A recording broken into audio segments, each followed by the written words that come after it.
All right, let's talk some all-pro team. We promised our podcast listeners we'd have a little all-pro discussion / venting, Sam, right? So here it is. We're in the PFF offices discussing not so much the all-pro team. We didn't hate the team. First team all-pro looked pretty good, but more so the process, because it's very important. Everybody, there's 50 voters, they get one vote, and the process leads to some quirky results, especially when you start looking at the second team.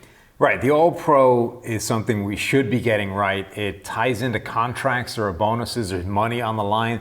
These are the things that get brought up in Hall of Fame discussions. This guy was a 10-time All-Pro player, therefore he belongs in the Hall of Fame. That only holds weight if we got it right in the first place. If we were getting it wrong all the way along, it doesn't matter that he's a 10-time All-Pro if we screwed it up. So like you say, the actual first team has ended up being pretty good.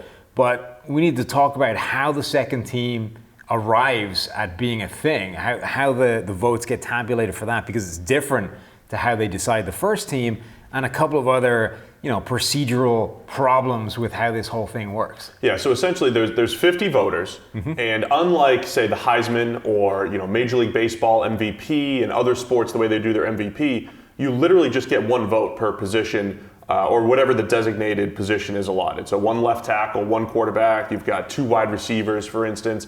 But you're not saying for MVP, you're not saying here's my number 1, 2, 3, 4. It's just give me one name, one guy. So the MVP is a little different from All-Pro. But with All-Pro, you pick the player, and then essentially the guy that has the second most votes becomes second team. So out of the 50, that could be 1 vote, that could be 20 votes, it could be 24 votes. But whoever has the second most votes just gets second team. The bigger issue is the ballot is sent with just, here's the position, fill it in, and there's no list of players. So you have guys like J.J. Watt who play on the edge, and some guys are voting for him as an edge. Some people are voting him on defensive interior. Linebacker, we have Von Miller receiving votes as linebacker and at edge. So there's nobody telling the voters, hey, Von Miller's an edge defender, keep him there. And this is happening with left guards and right guards too. Guys are just picking the wrong position, and AP's just rolling with it, saying, yeah, that's a vote for left guard, even though guy plays right guard. Yeah, I mean, that's almost a separate problem. But you're right, the All-Pro is actually evolved with things. It's tried to develop, it's got interior, it's got edge, it's made changes to modernize the way the game is. It hasn't completed the process, though, because they don't give any kind of direction as to where certain guys slot. So we have had multiple All-Pro voters, guys in that 50-person panel, come to PFF and say, where does this guy play most? Is J.J. Watt an interior player or is he an edge rusher? He obviously plays both, but where does it fall? Which one should we be voting for him in? And those guys want us to help them out and say, this is where this guy should be voted in. It's not a debate. There's no kind of conversation as to where he should be. He plays far more inside than he plays outside. That's what he should be designated as.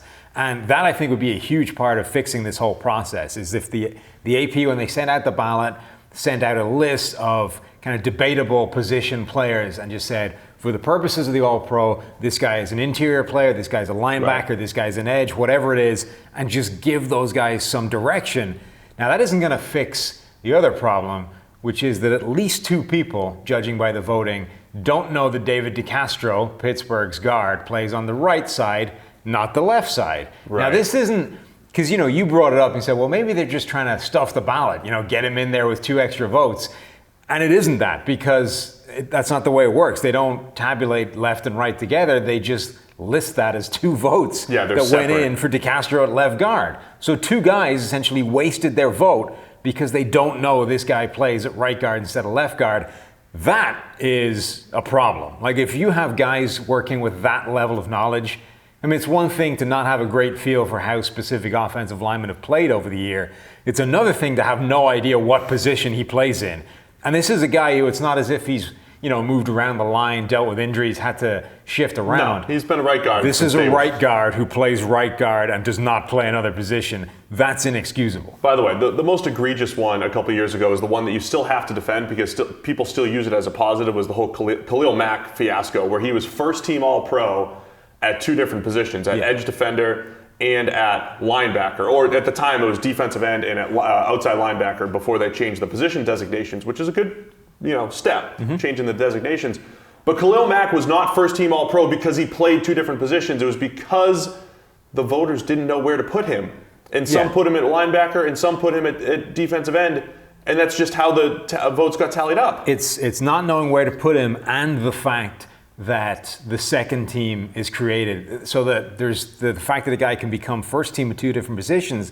And then the second team has the same problem, which is if a guy is almost unanimous, the second team is created by this leftover vote system. It's just leftover, yeah. So it can be one guy. Yeah. Now, the second team needs to get, the first team we can address by the solution we talked about before, which is just sending out the official designation for certain guys. The second team problem can be fixed by sending out a second ballot.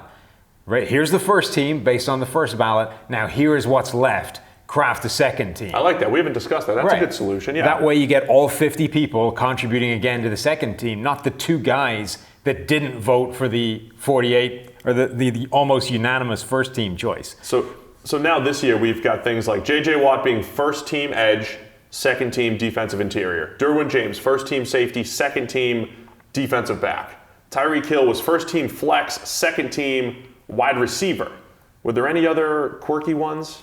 And for this year? The flex position almost has the same problem as the second team, which is, in theory, you want the flex guy to be the next best running back, tight end, or wide receiver, whatever's left. But in order to get that, you need to know who was the first team. You have to know who's on the team in the first place. So again, it's at the moment it's being created by the leftovers of what didn't make, you know what I mean? It's just who had the most votes at flex. But if everyone knew who was already a first team wide receiver, running back and tight end, you might have a completely different vote set for the flex position. So again, this procedurally, you almost need a separate ballot to be like, okay, these positions are now locked in. Now who should be the flex player? I feel like you've solved this issue. Well, I would if they would adopt it. Well, we'll get them back in contact with you to set it up for next year.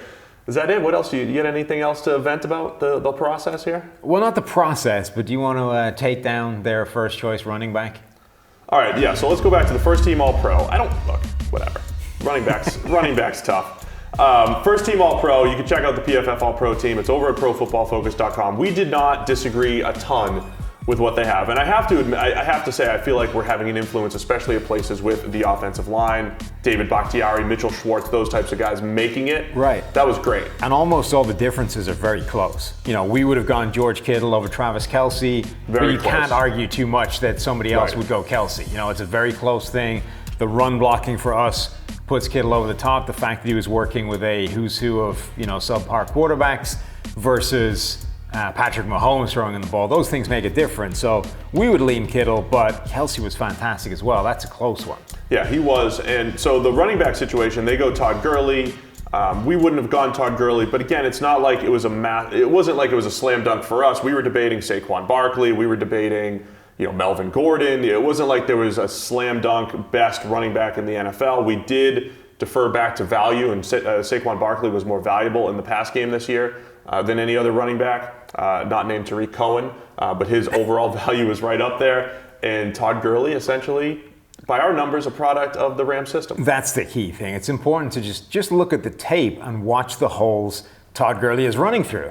Or that C.J. Anderson is running through. There you go. That's another thing. So there's a few things that work against Todd Gurley. The running holes were huge. You only have to watch any Rams game to see the giant lanes he's running through. The fact that was borne out by the fact that when he went down, you put C.J. Anderson, he has back-to-back 100-yard games, having been signed off the street the week before. This is a system that produces those plays. They had the number one run-blocking offensive line in the league at PFF. So as good as Todd Gurley was, and he was excellent. He was very good. He took advantage of those plays like few players could. But you take him out of the lineup, it didn't make a difference because so much of that running game was a product of those players, not Todd Gurley. Again, the same thing is true with the touchdown total. He was getting set up. That's the one for me. With rushing opportunities inside the 5 more than anybody else. More rushing opportunities inside the 5. Everybody looked to those 17 touchdowns and said, okay, that's the difference. I mean, there was literally no difference between Todd Gurley and Melvin Gordon as runners this year, other than the touchdown total. That is not a running back derived number you're using to credit him with. It's scheme and opportunity driven. So. Is that it, man? We got it? Yeah, I think, like I said, I think the actual first team was pretty close to spot on. We don't disagree in a lot of places. The places we do disagree, it's close. I think the Todd Gurley one is the one where we probably disagree the strongest with the way the All-Pro came, but the biggest problems are the second team and the whole process. This is important. So if you're going to have a second team, if you're going to put this stuff out, we need to make sure we're doing it in a correct manner, in a sound system. And at the moment, it's not. So there you go, AP All-Pro. We fixed the first and second team system. Contact us, let us know next year if we can fix it for you.